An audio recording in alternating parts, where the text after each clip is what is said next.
What are your fears and doubts when you're doing creative work? How do you overcome those fears and doubts when you're doing creative work?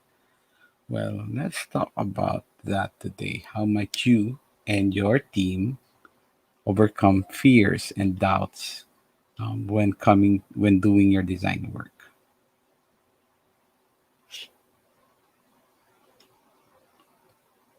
Hey, I'm Ellie. I'm a customer experience head in a digital transformation office in one of the largest Philippine-based conglomerates, and a founder of a large UX design community based in the Philippines. And today, let's talk about fears and doubts in design work. I have this comic, this image of a girl who's afraid of a snake because this is one of the stories that is featured in the book Creative Confidence by Tom and David Kelly. Tom and David Kelly are the founders of IDEO, which is a famous design firm. And one of their books that they published was Creative Confidence. It's a nice book about, you know, being more creative and getting your creative confidence. And one of the things that they show and an example there is this study by Albert Bandura on helping people overcome their fear of snakes. Now, before I go deep into this, I remember this story. What I learned from this is something I tie into what I learned from UX Hong Kong when Goodwin. This is Kim Good, not that. This one is Kim Goodwin. This one, yeah, that's Kim Goodwin. And when I was in UX Hong Kong, she talked about how companies are successful in their design work, and what she found was effective. Um,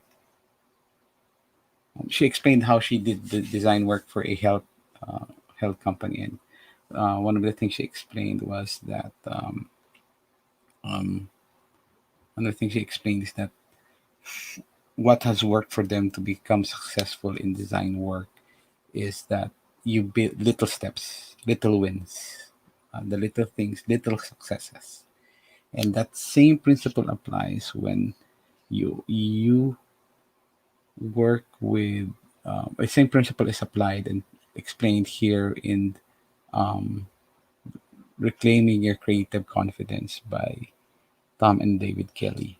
So basically, what um, what Albert Bandura did was they had helped people through guided mastery by curing their fear of snakes by slowly introducing interactions with the snake. So first, they'd be behind a one-way mirror with seeing a snake, and then until they're comfortable with that, and then they slowly build up. Okay, and then the next step, once they're comfortable, they open the door, and the person will see the snake in the room.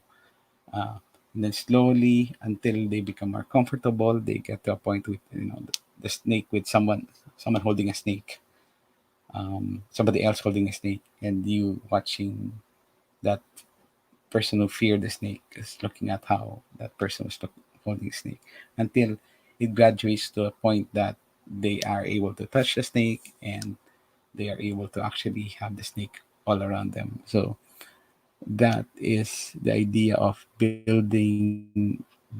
having them overcome their fears of the snake. And it's the same also in the book by Juggling for the Complete Klutz by John Cassidy. Step one is actually to throw all the balls in the air and let them drop and repeat. You continue this step until the angst of failure, you become numb to it. So you need to become um, to disappear that angst of failure when you get to that point. Then, if you are part of a team, it would be good to look at an example of that is like this coaching your team towards overcoming their fears. And a good model for that is the grow model. So the grow model of mentoring, which comes from a Tao of Coaching back in 2003. Is another book. So, what's your current reality? What are your options? What's your goals, your reality? What's your options, and what's your way forward? And this was developed by the 1980s. A good analogy for this is if you're going on a journey. So, where's your destination, the goal? Establish where you currently are, where your current reality. Explore the various routes, your options to your destination, and then ensure that you're committed to making the journey. You're prepared to take the obstacles that you can meet along the way. Now, this is a nice way to manage your team, help develop your team, how for them to overcome um, their fears and doubts by making sure that the goal is clear. Then, where are we right now? What are options to achieve that, and what's our commitment towards achieving that? And again, from creative confidence, um, they mentioned that actually those are consider those as creative constraints.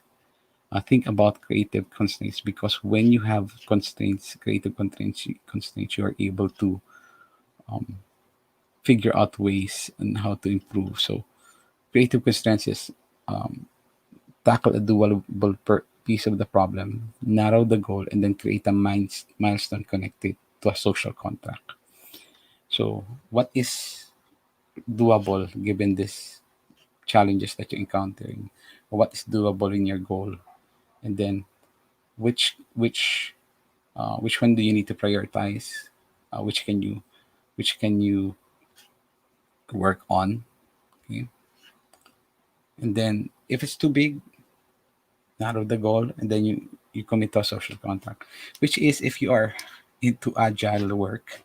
If you're familiar with agile software development process, is basically what's agile does. So agile is basically this. You do actionable uh, features you can do in certain sprints in 1 or 2 weeks. What is the minimum working product that you can do in 2 sprints, and then you make commitments. As you narrow that, you make commitments with the team. Which ones can we ship first? And then every day you have this ritual of your daily scrum, and that's your social contract. So it's really nice if you are able to apply um, some of those creative constraints to your advantage by applying it in many different in your work, and also developing your teams towards being more creative. Okay, so this is an example of how you can overcome your fears, not just of design work, but even of snakes. Right. So, good morning, everyone. Hope this helps. And we are actually in day 18 of our learning experience design. And if you'd like to see the rest of the episodes, go to the le.cx, which is the YouTube channel that has all the episodes for this for the learning experience design series. And so to summarize, guided mastery. Learn about guided mastery. Have them become numb over the angst, failure. Have your team grow by establishing goals, reality, options, and way forward. And an clear example of that is when you do the agile methodology. Why does agile work? Because of it's based on sound principles that has worked with a lot of different teams. All right, that's it. Hope this you find this useful. Enjoy your day. Hope your day will be as awesome as you are.